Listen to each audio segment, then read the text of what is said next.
Our Fox 23 special, St. Francis Strong, Heartache and Hope continues now. The mass shooting on the hospital campus changed Tulsa and St. Francis forever. I talked with the security director about what she remembers about that day and the security changes that have happened since. June 1st, 2022. The day was like any other day. We have our routine calls that we do, whether it's escorting patients, running money bags, just things that security officers do. Nothing out of the ordinary. That all changed at 4:52 p.m. We got the call when one of our officers was traveling on the east side of the campus, just doing his rounding, checking hospital to hospital, and he gets flagged down by one of the nurses. And she's stuttering a little bit, and she says, "Active shooter inside now." He heard shots, and he went in. At the same time, calls started flooding 911. Suspect has told most people to get out. He is looking for a Dr. Phillips.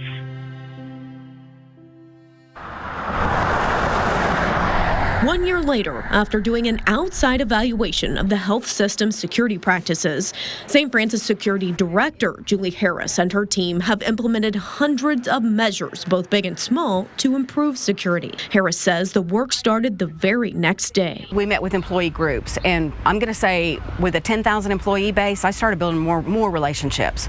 I wanted them, if you didn't feel comfortable talking to security, I want you to feel comfortable now. That level of comfort has allowed more employees to take their concerns to security right away. If somebody calls in and they think a patient might be a little angry or might be upset or might be a problem, they call and let us know. And that is when Harris says her team starts looking into the person. It's sort of a threat assessment, if you will, and we're doing that ahead of the game. Are you having to do this often, or?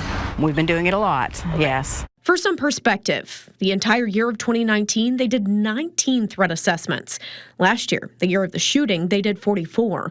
And this year, in just 5 months, they've already done 31. And any threats made directly on campus are taken even more seriously. Harris, a retired Tulsa police major, is constantly in contact with TPD.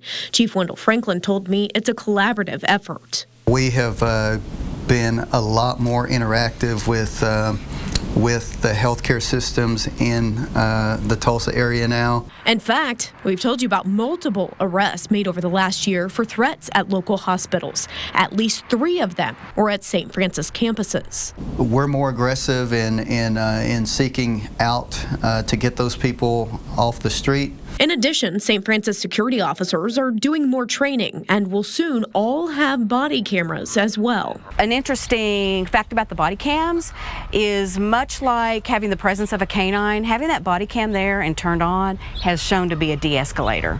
As for direct hospital changes that you may notice, we're talking about mirrors in the corners. We're talking about additional badges. That's this door right here. You used to be able to walk in. You can't do that now. And certain areas of the facility are now restricted, unlike before. We've battened down the hatch, so to speak, and we've secured all those areas.